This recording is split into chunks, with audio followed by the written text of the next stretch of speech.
The Galactic Concord had watched humanity for 300 years. They had seen the small blue planet from far away. They had studied the strange creatures who lived there. They had listened to their radio signals and watched their satellites fly into space. And they had decided that humanity was a problem. The Concord was old. It had ruled the galaxy for 10,000 years. It was made of 147 species, all working together under one government. But working together was not quite the right way to say it. The strong species ruled. The weak species served. That was the natural order of things. Every species understood this. Every species accepted it. Every species except humanity. Ambassador Kethrol was a Varan, a tall creature with gray skin and 4 eyes. He had been a diplomat for 200 years. He had dealt with dozens of species. He knew how to make them bend. He knew how to make them accept their place. When the Concord gave him the job of handling humanity, he thought it would be easy. He was wrong. The first meeting happened on Earth, in a large building made of glass and steel. Kethrol brought 12 other diplomats with him. They wore their finest robes. They carried documents that explained the terms of humanity's surrender. They expected the humans to be afraid. The humans were not afraid. A woman named Director Chun met them at the door. She was small, with black hair turning gray at the edges. She smiled at them and shook their hands.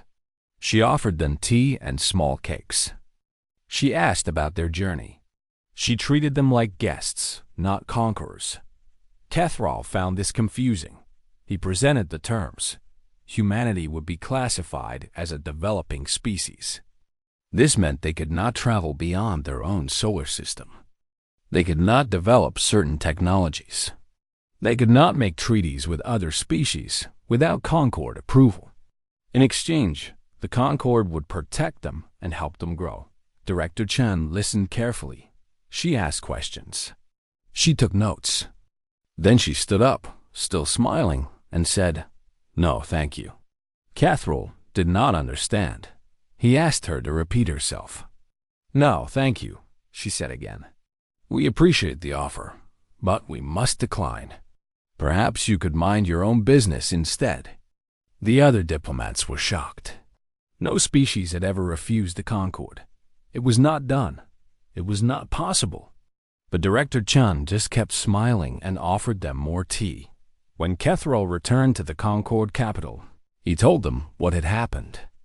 The council members laughed. They thought it was a joke. One foolish little species, refusing the greatest power in the galaxy. They would learn. They would all learn eventually. The Concord decided to teach humanity a lesson. They closed all trade routes to the Sol system. No other species could buy from humans or sell to them. No human ships could use Concord jump gates. Humanity would be alone, cut off from the galaxy. The council expected them to beg for mercy within 10 years. 20 years passed. Humanity did not beg. Instead, they built their own ships. They were not as fast as Concord ships, but they worked. They found other routes through space, longer and more dangerous, but possible. They made friends with species who did not like the Concord. The Kreth, a proud warrior race who had been pushed to the edge of known space, welcomed human traders. The Minari, small beings who were treated like servants by the Concord, shared their technology with Earth. Humanity's trade network grew. It was smaller than the Concord's, but it was free. Ships flew between stars, carrying goods and ideas and hope. Other species began to whisper about the strange creatures from the blue planet who had said no to the most powerful force in the galaxy. Kethrol watched this with growing worry. He had seen many species try to resist. They always failed. They ran out of food or money or hope. They turned against each other. They broke apart and came crawling back to the Concord. But humanity did none of these things. Instead, they grew stronger. He tried to explain this to the council, but they did not want to listen. They were the Concord. They had ruled for 10,000 years. What could one small species do against them? Kethral began to read human history. He learned about their wars, their struggles, their terrible mistakes. He learned about times when they had faced enemies far stronger than themselves. And he noticed something strange. They never gave up. Even when they lost, even when they were beaten down, even when everything seemed hopeless, they kept trying. They would rather die than stop being free. This scared him. He went to the council again. He told them that humanity was different. He told them that the usual methods would not work. He told them that maybe, just maybe, the Concord should try something else. Maybe they should treat humans as equals. Maybe they should talk to them instead of threatening them. The council laughed at him. The High Leader, an ancient being called the Prime, looked at Kethral with cold eyes. "They are children playing games," the Prime said. "We have crushed 1,000 species greater than them. We will crush them too." But Kethral was not so sure. He had looked into Director Chun's eyes that day on Earth. He had seen something there that he had never seen before in all his years of diplomacy. Not fear, not anger, not even pride, just quiet certainty. She knew that humanity would never bow. She knew it the same way she knew the sun would rise. And Kethral, for the first time in his long life, began to wonder if maybe the Concord had made a terrible mistake. The galaxy was about to change. The old order was about to crack, and it all started because one small species on one small planet had looked at the stars and said, "We will not kneel." The Concord had tested humanity with isolation. Humanity had passed, but the tests were not over yet. The Concord had other ways to break rebellious species. Soon, they would try them all. And soon, they would learn that some things cannot be broken.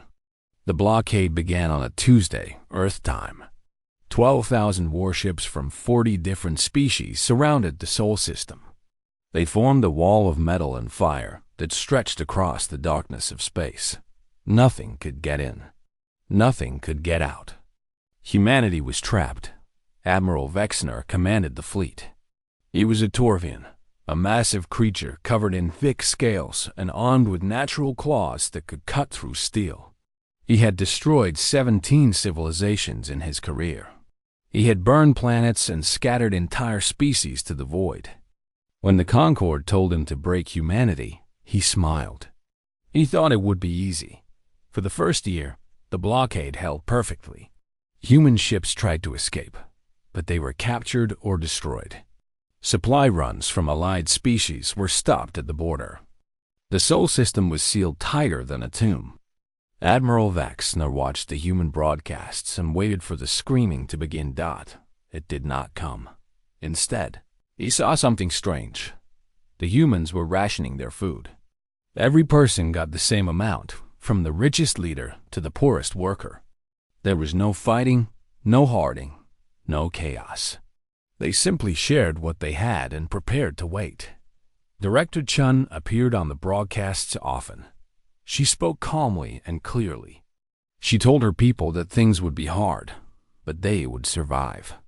She told them to help each other, to stay strong, to remember who they were. And the humans listened. They believed her. Ambassador Kethral had been assigned to observe the blockade. He watched the same broadcasts as Admiral Vexner, but he saw different things. He saw engineers taking apart old machines to build new ones. He saw farmers building towers of glass and light where vegetables grew without soil. He saw scientists working day and night, trying to find solutions to impossible problems. He saw humanity refusing to die. By the second year, the whispers began. Crews on the blockade ships were bored. They had nothing to do but wait and watch. Some of them started listening to human radio stations, not for intelligence purposes, but for entertainment. Humans had strange music that was different from anything in the galaxy. They had stories that made people laugh and cry. They had jokes that somehow crossed the gap between species. A Kethri commander named Toro was caught teaching his crew a human card game called poker. He was punished, but the game spread anyway. Soon, dozens of ships were playing it in secret. The crews bet small things at first, then larger things. They learned human words. They learned human songs.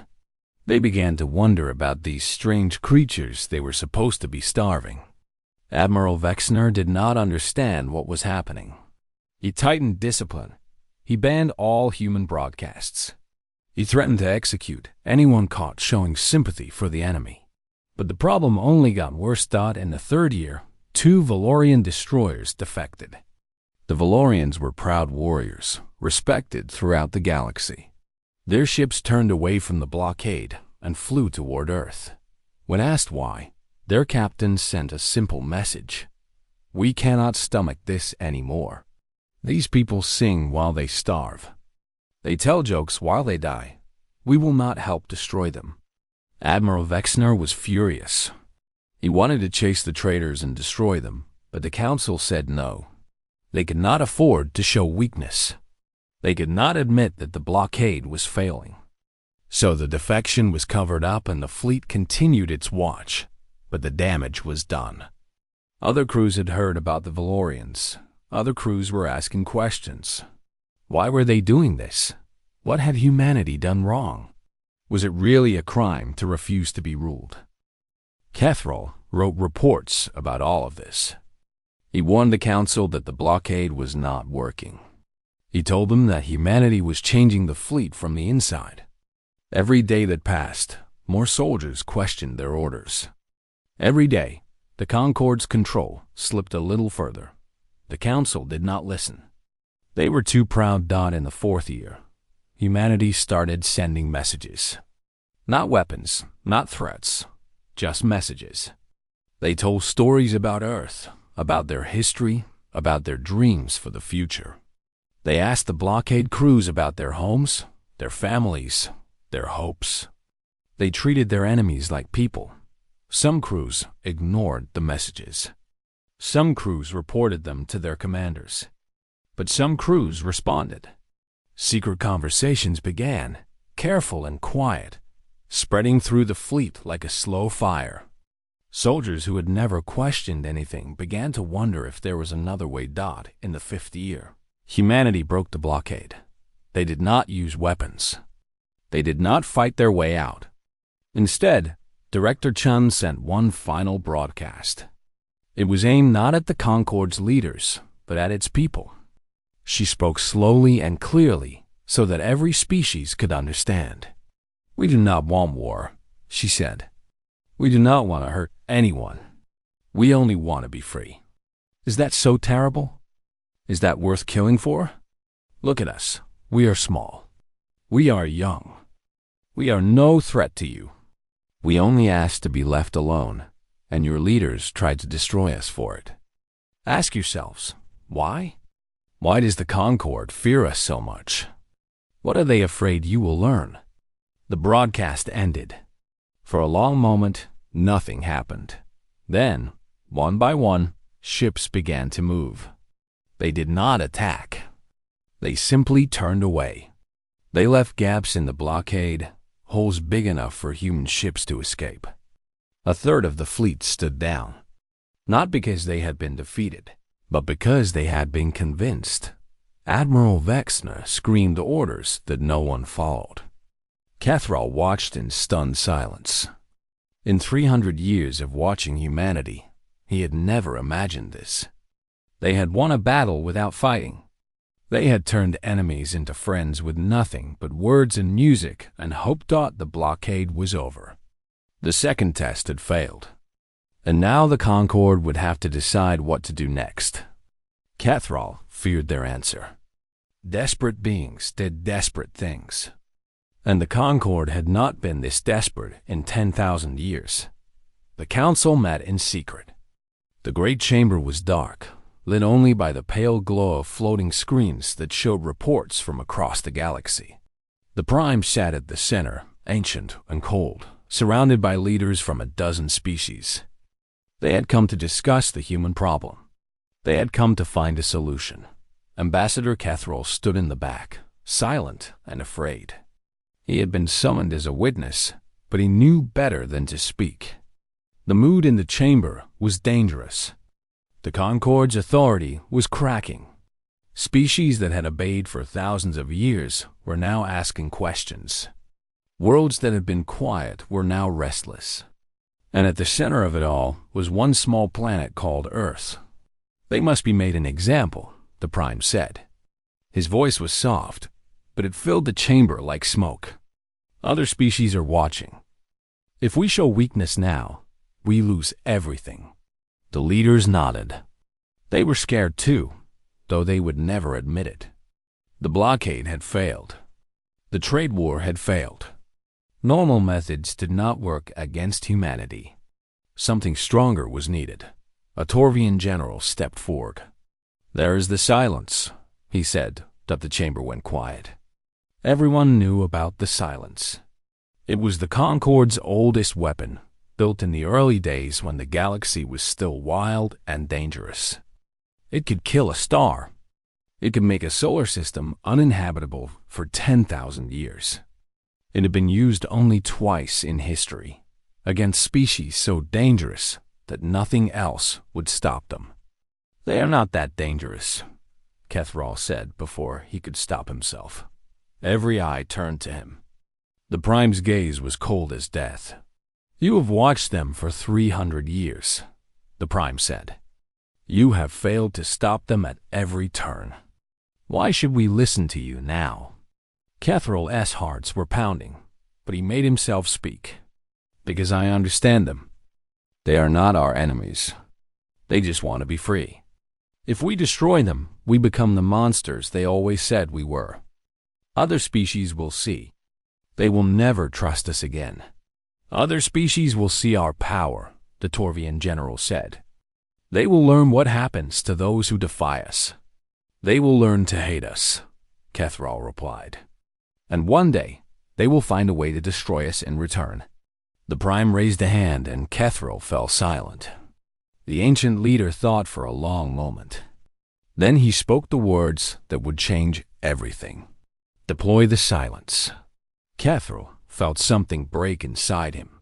He had served the Concorde his entire life. He had believed in its mission, its order, its peace. But this was not peace. This was murder on a scale that defied imagination. And he could not be part of it. He left the chamber without permission. He walked through the corridors of the capital station, past guards and officials who stared at him in confusion. He went to his ship, locked himself inside, and sent a message to Earth. "They are coming," he wrote. The silence. "You have days at most. I am sorry. I am so sorry." Then he waited, expecting to die, but Earth did not surrender. Earth did not beg. Instead, they sent a reply. "We know. We are ready. Thank you, friend." The silence was deployed 3 days later. A massive ship, ancient beyond measure, jumped into the Sol system. It powered up its weapon, a device that could tear apart the fabric of space itself. Humans on Earth looked up at the sky and waited for the end. The weapon fired. Space twisted. Light bent. And then something impossible happened. The silence died deep beneath the surface of Luna. Humanity had built something. For 20 years, while the galaxy thought they were struggling to survive, they had been working on a secret project. They had captured Concorde technology during the blockade defections.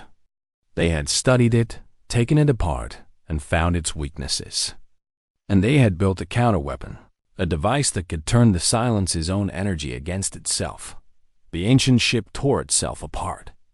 Its crew died instantly. The weapon that was supposed to destroy humanity became its own grave. Across the galaxy, sensors detected the explosion. Ships and stations everywhere watched in stunned disbelief. The silence had failed.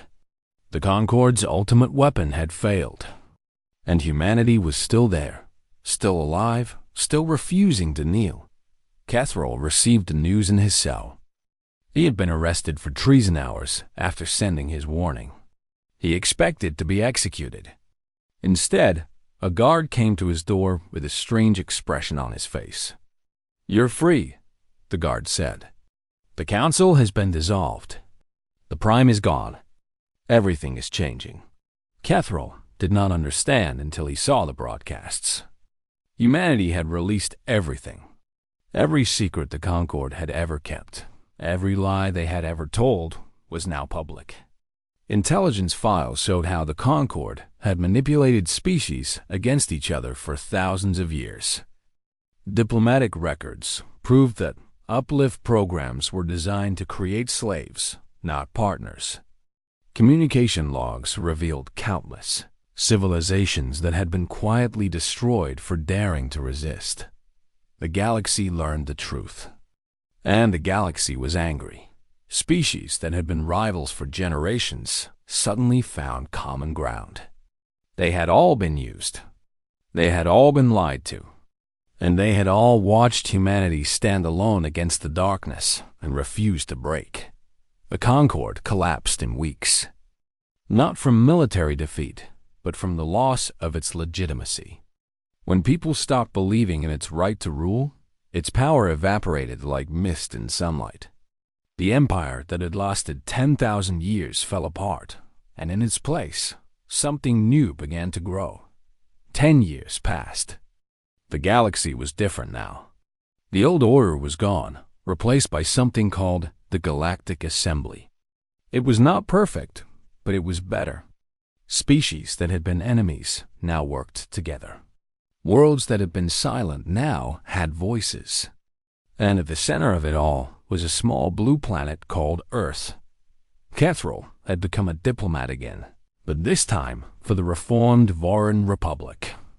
His people had been among the first to break away from the Concord.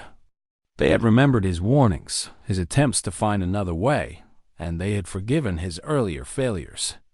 Now he traveled between worlds, helping build the new order that humanity had made possible. He was on his way to Earth when the invitation came. Director Chun wanted to meet with him. Director Chun. She was older now, her hair completely gray, but she was still leading, still smiling, still refusing to give up. They met in the same building where they had first talked, 30 years ago. The glass and steel had been repaired after the wars. New trees grew in the gardens outside. Children played on the grass, laughing in languages that Catherall could not understand. Chun served him tea, just like before. She asked about his journey. She treated him like a friend, not a former enemy. Catherall found this strange, even after all these years. "May I ask you something?" he said. "Of course. How did you know?" "How did you know you would win?" Chun set down her cup. She looked out the window at the children playing, at the sky above them filled with ships from 100 different worlds. Then she looked back at Catherall with those calm, certain eyes. "We didn't know," she said. "We never knew. We just knew we wouldn't stop trying." Catherall thought about this. He had watched humanity for decades now. He had seen them face impossible odds. He had seen them lose battles, lose friends, lose everything except hope. And he still did not fully understand them. "The Concord tested every species," he said. "They isolated them, starved them, threatened them, and eventually everyone broke. Everyone accepted their place. Why not you?" Chum smiled. "Because we never believed we had a place. Not one that someone else could give us anyway. Our place is wherever we choose to stand. Our future is whatever we choose to build. That's not something you can take away, no matter how many ships you have. But you could have died. All of you. The silence would have killed billions." "Yes," Chun said simply. "It would have. But we would have died free. And sometimes that matters more than living on your knees." Catherall was quiet for a long time. Outside, the children had started a game he did not recognize. They were running and laughing, chasing each other around the trees. Some of them were human, some were not.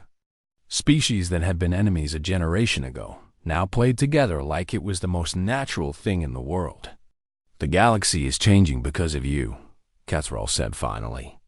"The galaxy is changing because it was ready to change," Chun replied. "We just reminded everyone that change was possible, that the old ways weren't the only ways. That fear doesn't have to win." She stood up and walked to the window. The sun was setting, painting the sky in shades of orange and red. Ships flew overhead, carrying goods and people and ideas to every corner of known space. "You asked how we knew we would win," she said. "The truth is, we didn't think of it as winning or losing. We thought of it as a test, not of our strength, but of our character. The Concord wanted to see if we would break.